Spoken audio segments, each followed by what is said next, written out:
Okay. Well, Zini, it's really important that you know you were not some kind of accident or an unplanned event. You were very much anticipated and very much invited into this world, and you were always very much wanted.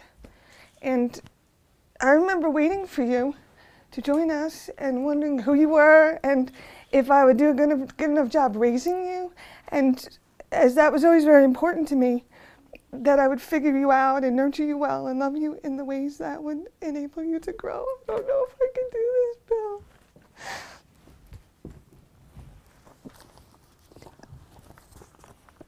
And I remember all the little sounds that you made and the delight that you had in the cat's antics and the birds in the trees and your toys, the different foods, the music we played, and the picture books we read. And how fast you learned to walk and talk and chase the peeper frogs that were climbing up on the patio door in Florida, and the way you squealed as the ocean waves wrapped around your feet, me helping you jump up high into the sky to get away from them. And I remember how you sat for long periods in a little patch of clover and buttercups, studying the bees as they landed to do their busy bee thing, me studying you, studying them, and how fascinated you always were with ants and pill bugs and the snails on the rocks and moths and any bee of any kind, especially how you figured out how to touch them and tell me how soft the back of the bumblebee was, and the art that you did and all the little creatures you imagined and were always drawing. The awesome spotted owl that we made holiday cards out of, and your coyote at age 8 where you mixed your own paint, and the art teacher said that it was such insightful, talented work. And I have it framed, and I still have your snake mandala and the other pieces of art that you did and that I love. And our little card game that we played that made the maze to capture the jewels and the colored dominoes and all the blinking lights that we used to put up, and making homemade lasagna and the pumpkin pies in the fall, so many all season in the fall, that we brought them everywhere we went to share with people that we love, and we were known for bringing treats on any visit that we went to people. Thanks.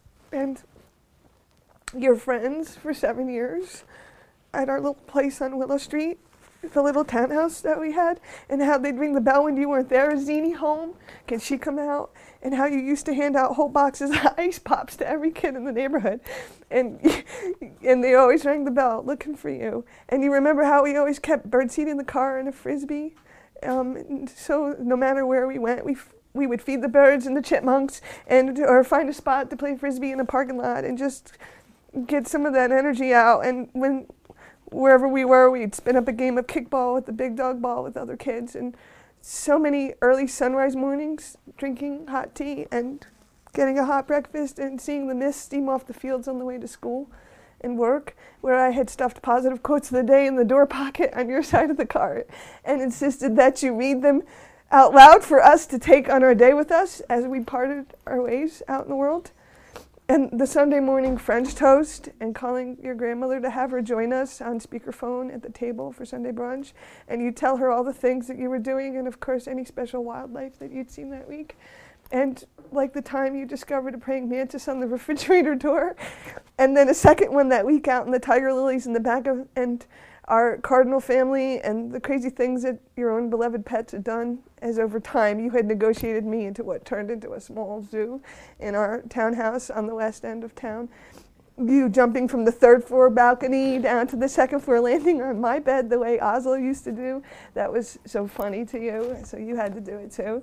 And how you had wanted so badly to have a live eagle on a perch upstairs next to your bunk bed and under the skylight, and to place a small wading pool in the basement for your Louisiana American alligator and the sharks and the tiger cubs that you said you would raise. You were just always in love with wildlife. Eventually the eagle got negotiated down to our little lovable little zebra finch named Zabu, who you took very good care of. And do you remember the way he used to sing when the sun came up? We could hear him downstairs as the sun sprinkled into the window blinds, and he chirped so much. you'd check the temperature of the day in the window and let me know so we knew how to dress. And that alligator pond you wanted got negotiated down to the little bearded dragon, as well as the homemade climbing cage that our woodworking artist neighbor helped us build, first to house Spartacus, and then for Spritzy, those beloved little lizards you took everywhere, even on vacation to the beach in New Jersey. And the shark tank that we kept with red tails, bluefin and rainbow sharks, the catfish and the quilly loaches, those little sea snakes that you loved so much. And let's not forget Nico, the day you held the baby snake at the pet store and told me with so much joy about how your heart just opened right up, and that you were certain you simply must have a snake of your own to raise. And then the Cat Clans, the Warrior Book series, and how many nights and meals and fun times we had on road trips talking about all the characters in the Warrior series, and your own cats too. And when you were little, you had told me how badly you wanted to ride on the back of the cheetah. And when I expressed my concern, you said, "Mom, even if the cheetah runs real fast, I promise to hold on real tight."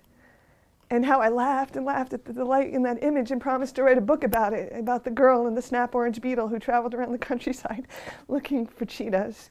In that car, remember, we had a snap orange beetle with bike racks on top, and we went on all our cross-country trips and mountain biking in all sorts of places, especially to Indiana twice a year to see your grandmother and cousins.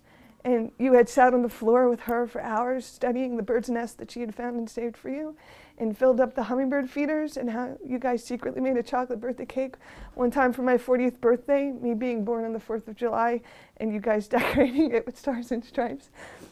And oh, how you loved to tell the stories about all the animals and look through the binoculars that Craw had for bird watching, and Oscar the squirrel, and the corn cobs that you put out with her, and the chippies with their full cheeks, and how cute you thought that was.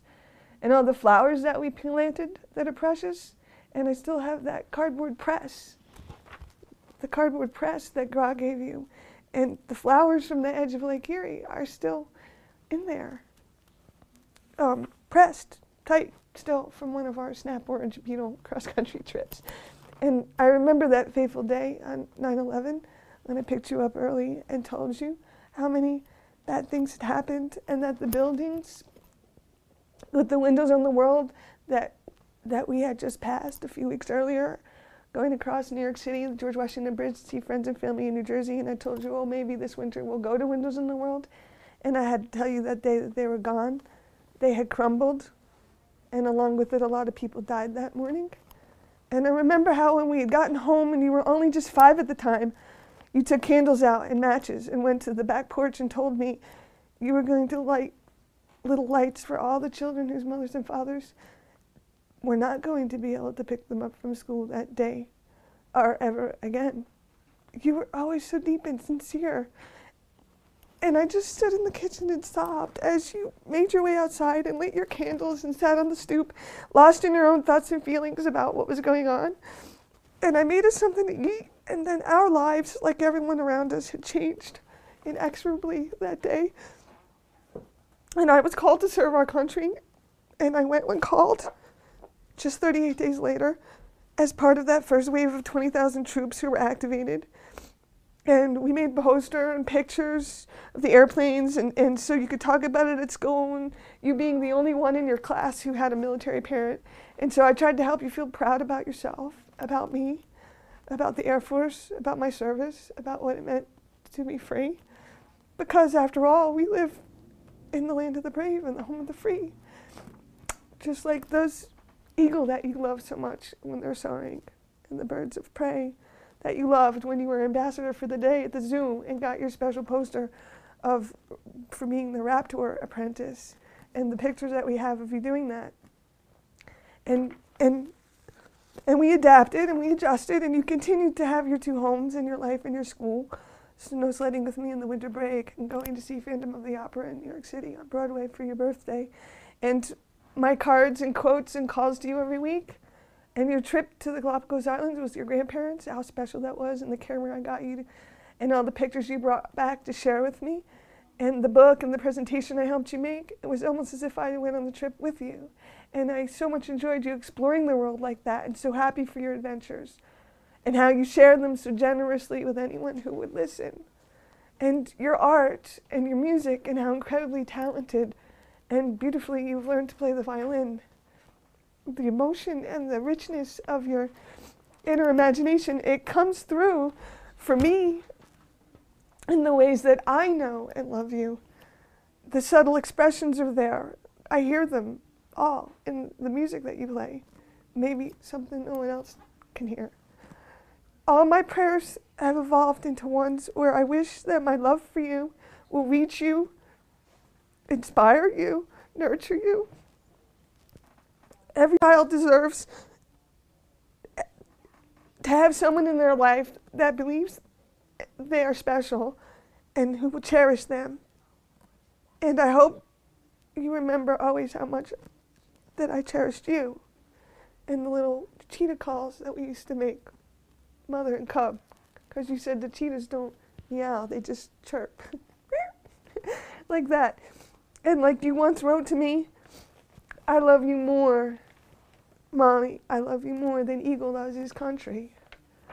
And you just had a special way of saying things. And I love how sincere you've always been and your exquisite sensitivity to elderly folks and animals and nature and the tiniest lady beetle, or how enriched by the sunrise at Maine at Ferry Beach where we went every summer on retreat you were. By the twinkle in your eyes, you pointed it out to me and chased the sandpipers who searched for morning food before the tide lapped in for the day. That extraordinary picture I got of the visiting photographer taking a picture of you, taking a close-up picture of the brightly colored garden spider in her web shining brightly in the midday sun outside our lunch window, and searching the tide pools for the sea creatures and all the little crystals and special thumb-sized treasures you selected, that token of a reminder, a place, a space, a person, a fond experience, every place you ever went. And the running, the biking, the yoga, sharing half a lox bagel each, the books we read, the videos we watched together, all the 100, 200, 300 things I remember and hold fondly that maybe you were forgotten in the 100s by now. I hold half your history, Zini. Your legacy, your childhood, your heritage. I hold half of it. The hand-picked building blocks of your life, your name, your circle, your past, your future. I can remember what you were like and tell you about you in a way that no one else can, if nothing more than out of my pure love for you and abiding interest in who you are and what you are meant to become. I love you and I always wanted to do a good job raising you, and even though that was cut short and we were taken from each other and I've tried to rebuild my life without you in it, there will never be a day that I live that doesn't have my love for you in it. Because I pray that you will allow my unique love for you to embrace you and move you and connect you for all time. You have gifts that can change other people's lives, and you are here for a reason. And recall our little motto that we made up every day when we would part ways in the morning and say, remember who you are and what you stand for. And always remember to do your own thinking. And always keep a strong and open mind and a brave and loving heart and a joyful spirit. And no matter how your day turns out, for better or for worse, you must always remember at the end of the day when you lie down to sleep, no matter what, that you are loved. So very, very much loved and cherished.